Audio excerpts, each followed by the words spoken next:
L'ostéopathie qui cause des AVC avec les manipulations du cou, partie 3, en réponse à un commentaire qu'on a reçu. C'est pas possible pour un chiropratien de déplacer une vertèbre dans le cou. Si c'était possible, on aurait des joueurs de hockey paraplégiques à se rentrer dedans. Le cerveau, quand c'est quelque chose qui est fait de manière non consentante dans de la thérapie manuelle, quelque chose qui surprend puis qui nous a pincé, qui nous a fait mal, mais le cerveau garde en mémoire tout ça. Fait que ça fait en sorte que certains patients pourraient se ramasser à avoir de la douleur chronique juste parce qu'on a reçu de la thérapie manuelle qui était trop intense, mais surtout non consentante.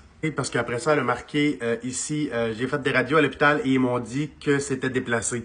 Probablement que c'était juste de la mauvaise verbalisation, c'était des explications simplistes pour expliquer la présence d'une douleur. Dans le système de santé, c'est facile de penser que la douleur est le résultat de quelque chose de déplacé, d'endommagé, d'inflammé, de caché ou un air de coincé. Malheureusement, ça ne représente pas la réalité. La colonne vertébrale est très solide et les vertèbres ne se déplacent pas parce qu'on fait un faux mouvement ou parce qu'un chiropratien a fait une manipulation qui était non consentante.